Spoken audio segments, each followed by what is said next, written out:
morning, good afternoon, good evening, wherever you are.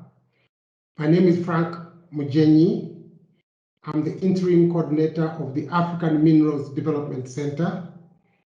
All protocols observed. Ladies and gentlemen, distinguished delegates, wherever you are. Giving this presentation on this very important occasion on a webinar with the title Marine Scientific Research Information Series for Africa. And today's topic that I'm going to be addressing my presentation on is Africa's strategic approaches for enhancing marine scientific research, knowledge base for sustainable ocean development in line with the African Union Economic Strategy and the Decade of African Seas and Oceans 2015-2025.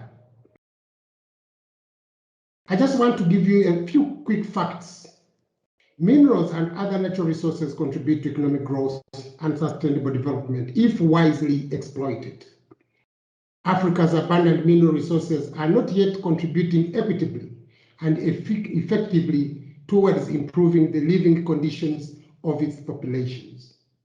Increasing competition and demand for Africa's raw materials and mineral resource commodities and imposition of trade commodities are creating also an opportunity not to benefit for our youth for jobs and other benefits.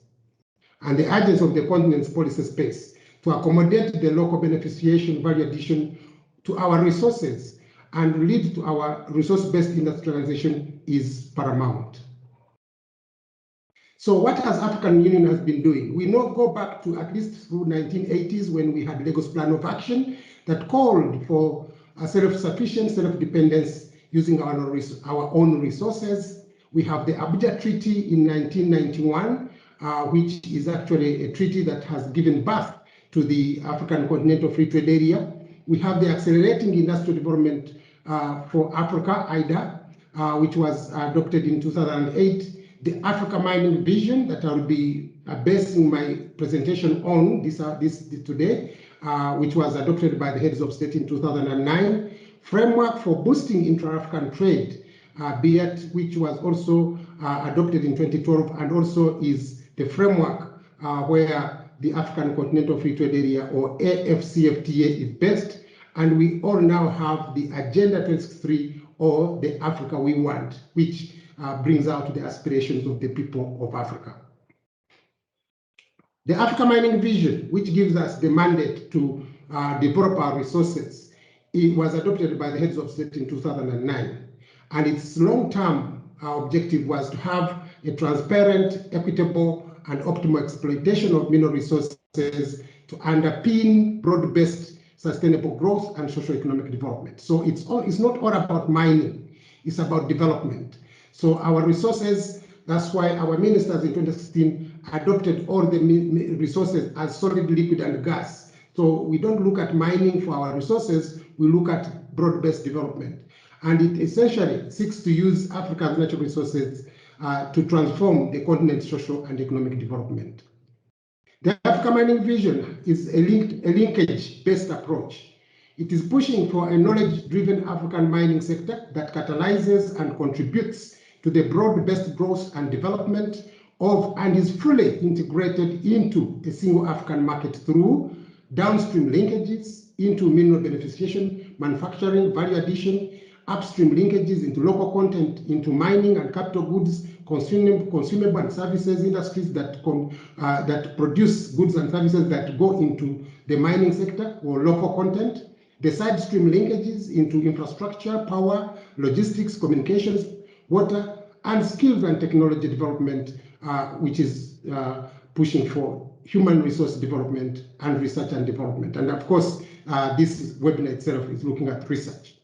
So we also look at mutually beneficial partnerships between the state, the private sector, civil society, local communities, and other stakeholders. And we want to have a comprehensive knowledge of our mineral endowment in Africa, but also harness the potential of the artisanal and small-scale miners who are generally African women and men and the youth who are looking for the livelihood, but also the Africa's private sector.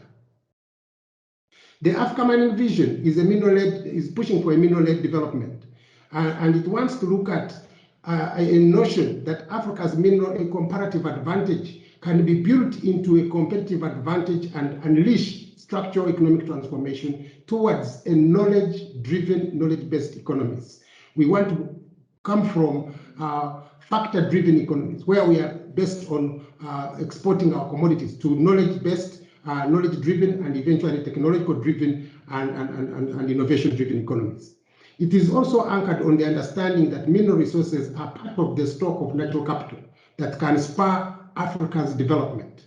The vision underscores the fact that development can occur if Africa succeeds in transforming transient mineral wealth into other forms of lasting capital, which outlives the currency of mining. We want to move from mining into development. You look at the entire value chain. The Africa Mining Vision is being implemented and domesticated through important tools, and these were also already adopted by the heads of states and government at the African Union level. We have a geological and mineral information systems strategy to improve geological and geospatial information. We have the African Minerals and Energy Resource Classification and Management System, AMREC, which is a continental and national system for comprehensive resource management. And also it has, alongside this, a Pan-African Reserve and Resources Reporting Code, Pan-African Code for Public Disclosure. I want to mention here that this is the first time Africa has got its own African Mineral Resource Classification. We only have, so like South Africa, they have Crisco, but other than that, there is no any other country on the continent that has a mineral resource classification system. And this is the first one, and it's based on the United Nations framework for mineral resource classification. We also have the African Minerals Governance Framework to ensure sustainable mineral resource governance, especially on environment and social governance, ESG, as well as a monitoring tool for AMV domestication. We have an Africa Mining Vision Compact, private sector compact, for mutual transparency and mutual accountability to reduce illicit financial flows. We are developing an African Minerals Model Law for harmonization of Africa's mineral legal and regulatory frameworks, with more focus on fiscal regimes.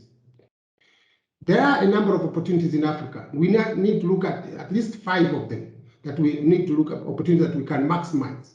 Fiscal, to capture and invest of resource rents, that we get money from our resources to put them into long-term economic, physical, and human infrastructure, intergenerational development. We want to have the spatial, that puts in critical infrastructure to realize other economic potential and could stimulate and lead industrial development. Because mineral resources can go into agriculture, can go into other sectors, not only for mining, but it can also go into all other construction materials, building construction, roadworks, infrastructure, energy, new technologies, greener technologies, and so forth. So we need to look at backward inputs, capital goods, consumables, services for export, backward linkages. We look at knowledge linkages, human resource and research and development, which is necessary for new technology clusters adaptable to other sectors. We looked at forward linkages for value addition, beneficiation, export, and resource-based actors.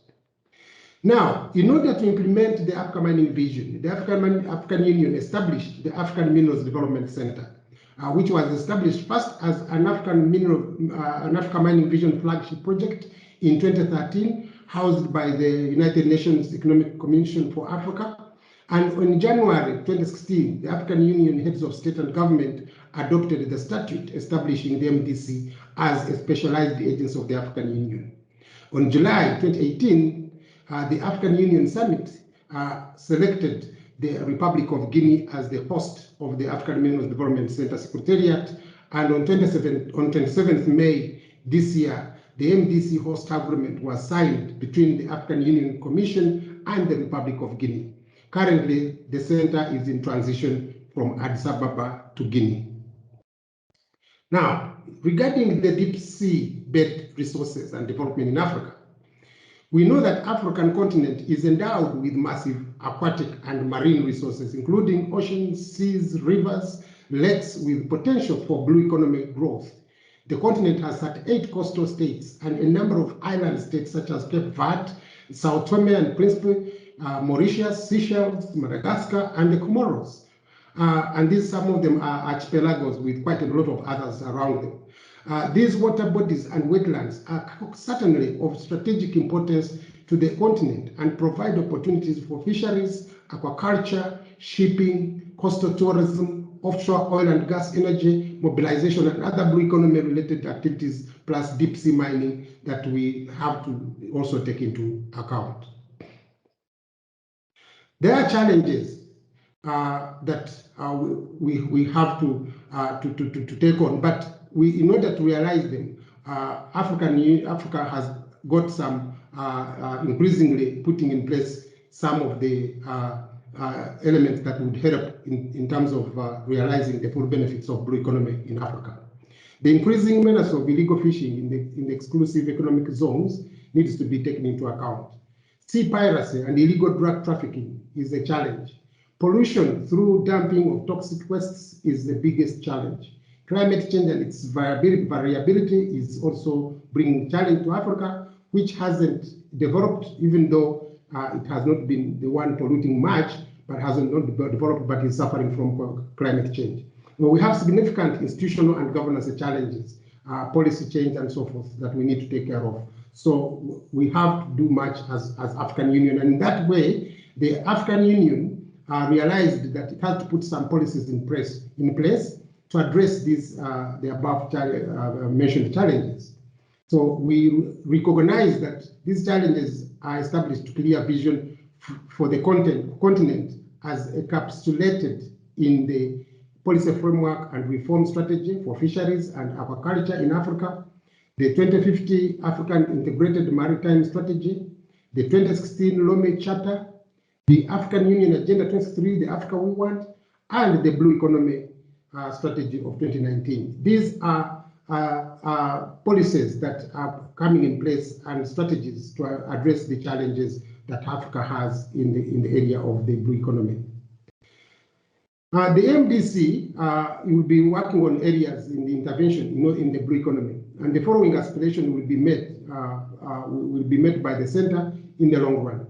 We look at ensuring that we'll have to increase deep seabed and seawater mining production for meeting demand and economic prosperity, create a conducive regulatory framework for exploration of deep seawater, promote sustainable and environmentally friendly deep seawater exploration, capacity building and technological transfer, mostly to ensure that Africans understand how the blue economy can contribute to this. And the MDC will, under the overall guidance of the African Union Commission, embark on initiating partnerships to achieve the above objectives.